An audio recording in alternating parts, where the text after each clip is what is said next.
Hi there. In this video, we are going to discuss how cancer cells evade the immune system, which is also a hallmark of carcinogenesis.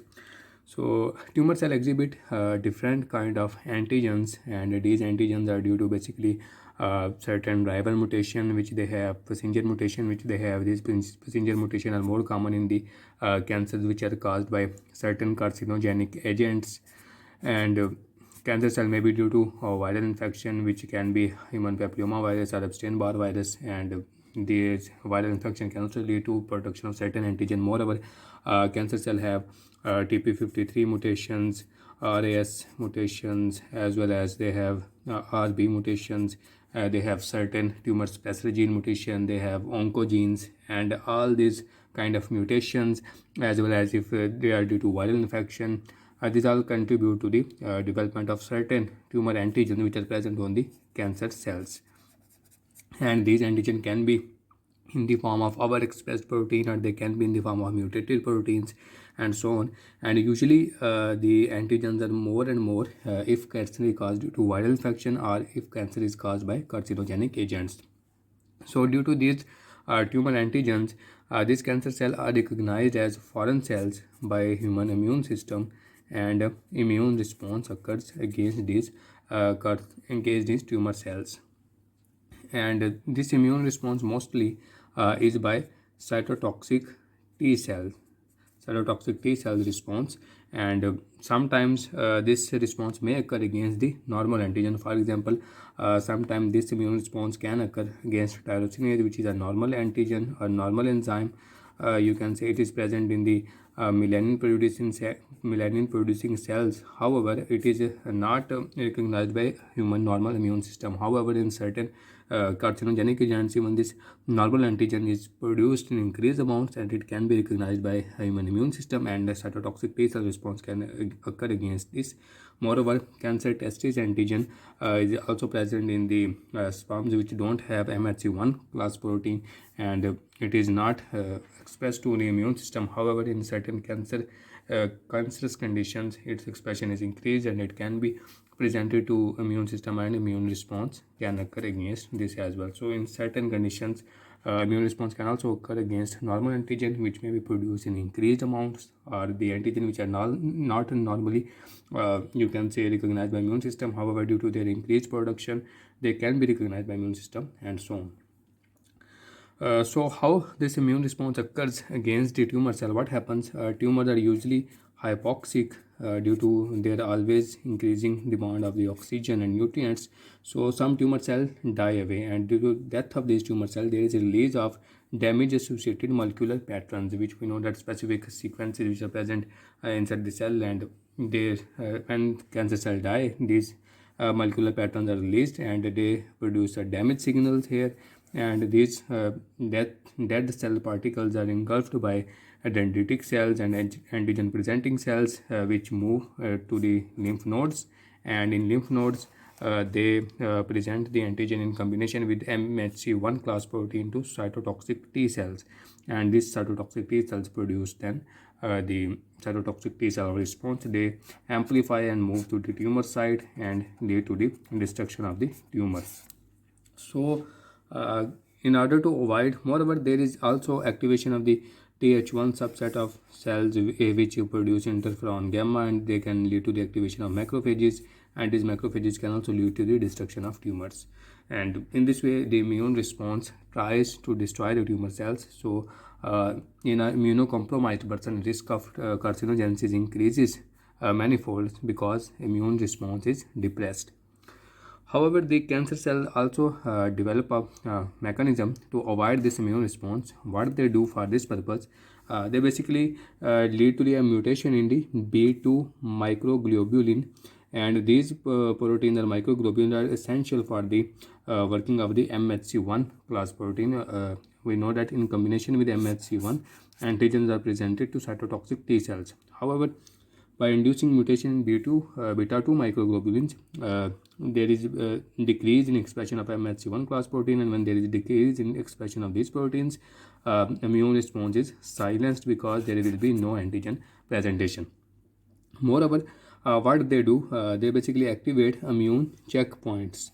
These immune checkpoints are basically tailored in such a way that they lead to the tolerance or immune tolerance. If immune checkpoint for a particle cell or tissue is activated, the cell is not recognized by immune system and tolerated. So cancer cell activate immune checkpoints in such a way. For example, here is an example. Cancer cell express a protein called PDL1 protein on their surface, and this PDL1 protein it is recognized by PD1 receptor which is present on the T cells. So supposedly this is a tumor cell against which normally an immune response will occur. However, it has a PDL1 receptor or PDL1 ligand here, and then a T cell, and it has a receptor here. It was destined to destroy this cell. However, when it recognizes this PDL1 receptor protein on the surface of tumor cell, what happens?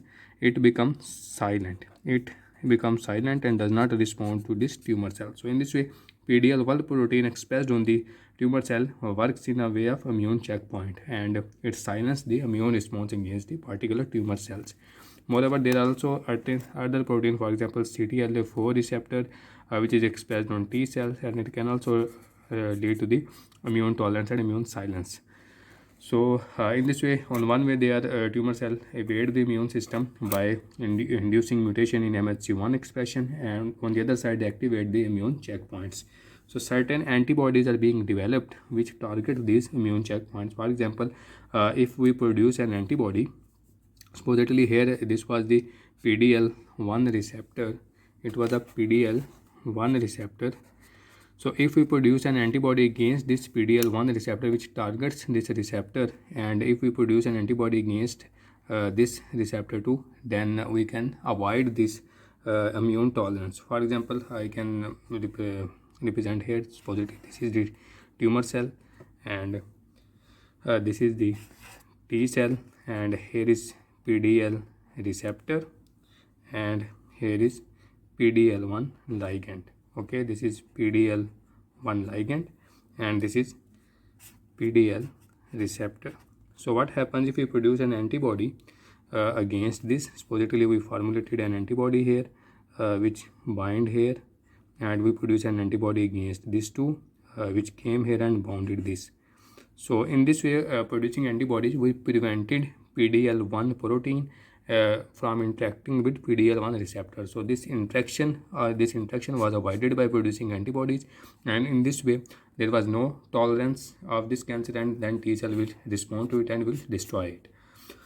However, there are certain side effects to this immune checkpoints blocker. For example, if we are we are avoiding the tolerance of tumor cell, there will be also tolerance of some self tissues will also be lost. Self tissue tolerance will be lost, and there can be autoimmune responses inside the body as well. So immune checkpoint blockage side effect will be most common will be autoimmune responses, which can be managed by anti-inflammatory drugs and so on. Another mechanism to avoid immune tolerance is basically chimeric antigen receptors, and these receptors are being developed on cytotoxic T cells, and they have basically, supposedly this is a T cell, and they have an outward directed antibody portion, and inside the cell it activates the cytotoxic T cells, and these are also kind of antibody, you can say, chimeric antigen receptors, and they recognize antigen on the tumor cell. For example, this is a tumor cell, and here is antigen. They recognize the antigen on tumor cells and activate the cytotoxic T cell response, which lead to the destruction of the T cell. So these specific antibodies directed against tumor gene also being formulated, which are attached to T cell in the form of chimeric antigen receptor, and they also activate the T cell and destroy the tumor cell. However, they also have side effects. For example, they are activating the T cell. So if there is a large activation of T cell, it can also produce its related side effects due to higher production of the you can say chemokine and cytokine inside the body, and inflammatory responses and so on. It was how they were tumor cell were preventing the immune system, and how different therapies are targeting this. Moreover, the tumor cell can also induce the immunosuppression. They can alter the response of the macrophages. They can lead to the fibrosis, and they can activate macrophages in alternate pathway, which lead to the production of immunosuppressive cytokines and so on. Now we can see this from the book as well. Let me show you the diagram here. This was a tumor cell. Tumor and tumor cell died out, and the dendritic cell picked this antigen, moved to the lymph node, and there they activated the T cell, and T cells divided and produced their copies, which moved to the tumor and destroyed the tumor. So it was a cytotoxic T cell response in response to the dendritic cell. Moreover, you can see here the diagram. This was the tumor. This was the basically a cytotoxic T cell, and this was a dendritic cell which was presenting antigen to it. However, this cytotoxic T cell has a CTLA4 receptor, which we knew that is an immune checkpoint. So it bounded to the B7 antigen on dendritic cell. As a result, there was no co-stimulation. This T cell was not able to kill the tumor cell, and it recognized its antigen. However, we produce an antibody, anti-CTLA4 antibody, which covered up the CTLA4 receptor. Then there was a co-stimulation, and T cell became active, and it was able to kill the tumor cells. Now there is another figure here. You can see this is PD1 receptor on the cytotoxic T cell and PD1 ligand on tumor cell. When they are bounded, tumor cell T cell is not able to kill it. However, we produce anti-PD1 ligand antibody and also anti-PD receptor antibody, and covered them with antibodies. Then what happened? This T cell was able to kill the tumor and lead to the lysis of the tumor cell. So it was all about today's lecture. Thank you.